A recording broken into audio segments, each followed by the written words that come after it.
Welcome to মোকলেসের basic English.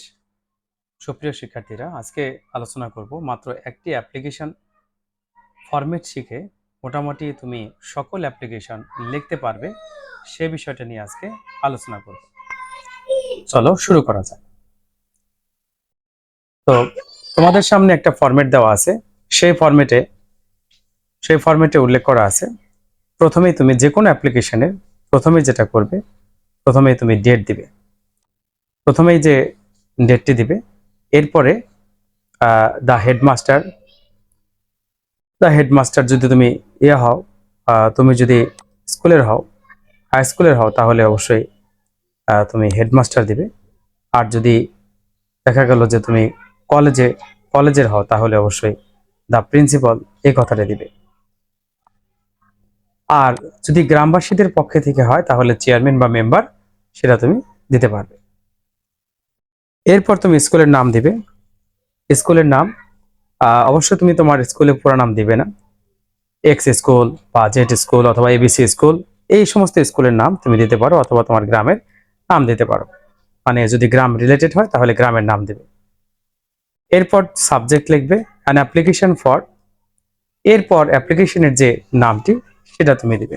যেমন application হতে পারে যে কম্পিউটার ল্যাব অথবা মাল্টিমিডিয়া ক্লাসরুম, এই ধরনের যদি হয় তাহলে অবশ্যই, যেহেতু ফর আছে, প্রিপজিশন আছে, আমরা জানি preposition plus verb plus ING, তখন এই ফরের পর একটা ভার্ব প্লাস আইএনজি দিবে। যেমন an application for opening a computer lab and opening canteen, এই ধরনের যা আছে প্রয়োজনীয় এগুলো তুমি দিবে ভার্ব প্লাস আইএনজি দিয়ে।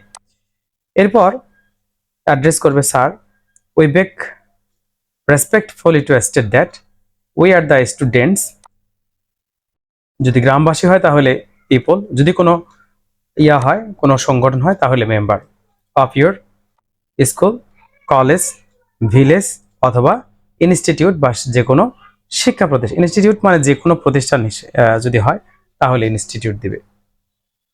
ইউনো, আপনি জানেন ওই টপিকের নাম, যে কম্পিউটার ক্লাস অথবা computer lab is very essential for our daily life, but it is sorry to say that there is no availability of it in our school, college or locality. We have been suffering a lot for want of it, যেটার অভাবে আমরা অনেক কষ্ট ভোগ করছি। So we badly need of it, এই জন্য এটা আমাদের খুবই প্রয়োজন। We therefore pray and hope that you would be kind enough to grant our prayer and oblige thereby. পরেরটুকু অ্যাজ ইউজুয়াল তুমি সকল অ্যাপ্লিকেশন এটা ব্যবহার করতে পারো, কোনো সমস্যা নেই। ইয়োর ফেথফুলি বা ইয়োর্স ফেথফুলি দ্য স্টুডেন্টস, বা স্টুডেন্ট তুমি লিখতে পারো, স্টুডেন্টস লিখলে সবচেয়ে ভালো। The students of your school, college আর পিপল অফ ভিলেজ, যদি গ্রামবাসী হয় তাহলে দ্য পিপল অফ ভিলেজ সেটা তুমি লিখতে পারো। এখানে অ্যাভেলেবিলিটি শব্দের অর্থ হচ্ছে উপস্থিতি, অর্থাৎ আমাদের সেই যে বিষয়টি সেটার উপস্থিতি নেই। একটি মাত্র কঠিন ওয়ার্ড বা একটু জটিল অর্থ এখানে ব্যবহার করা হয়েছে। আর অ্যাজ ইউজুয়াল যে শব্দগুলি আছে সবগুলি সহজ। প্রিয় শিক্ষার্থীরা, মনে রাখবে এই অ্যাপ্লিকেশনে তুমি কিন্তু মানে 10-এর মধ্যে 8 বা 7 আশা করা যাবে না। এটা মোটামুটি ভাবে এমন একটা অ্যাপ্লিকেশন লেখা হয়েছে যে something is better than nothing, অর্থাৎ নাই মামার চেয়ে কানা মামা ভালো।